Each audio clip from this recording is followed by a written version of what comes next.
Ang may pag-ibig, hindi mo hahanapin yung iyong sarili. Tapos, ano pa? Ang pag-ibig, Hindi nayayamot. ang pag-ibig di nayayamot. Marami kasing ikakayamot ka eh. Bago po ako tumandang ganito, marami ko nasaksi ang mga maling gawain ng tao. Ngayon, pag may pag-ibig, hindi mo napapansinin yun. Talagang may taong walang malay eh. Tuloy natin. Hindi inaalumana ang masama. Ang may pag-ibig, kahit may masama, hindi yun ang tinitignan sa kapwa. Palagay mo, yung tao nakagawa ng masama, wag mo, maraming tao. Gumawa ka ng 10 mabuti. Minsan nakagawa ka isang mali. Nakalimutan niya lahat yung 10. Ang natandaan niya, yung isang maling nagawa mo. Di ba? Merong ganun tao. Walang pag-ibig yun.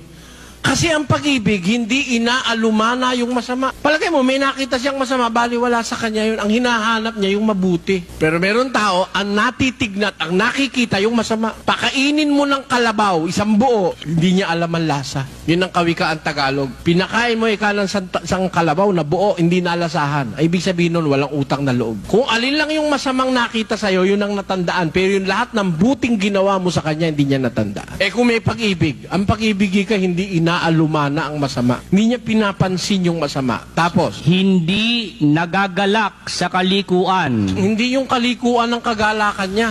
May kalikuan niya, may lasingan, merong sugalan, merong drugs, pot session. Hindi doon ang gusto niya. Hindi siya natutuwa sa mali, yung may pag-ibig. Kundi Nakikigalak sa katotohanan. yung may pag-ibig na banal agape, ang gusto nun yung katwiran, yung katotohanan.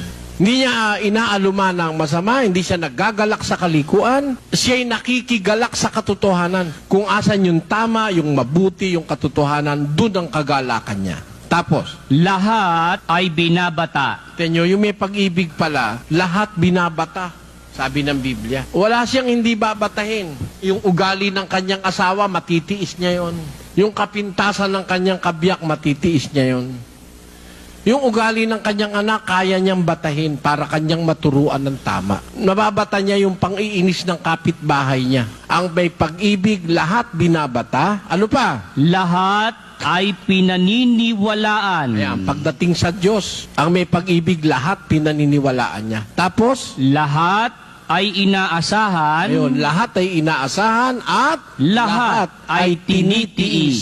Ang pag-ibig, Ang pag-ibig ay hindi nagkukulang kailanman. kita nyo, ang pag-ibig hindi nagkukulang eh. Madaling umunawa ang pag-ibig, lahat inaasahan, lahat. Kaya nga yung kanilang mga definition sa pag-ibig, love means never having to say you're sorry. Tama yun eh. Pag may pag-ibig ang kapwa mo sa'yo, kahit hindi ka na humingi ng paumanhin, naunawaan ka niya eh. Di ba? Ganon. Yan ang pinakadakilang batas ng Diyos. Pag-ibig.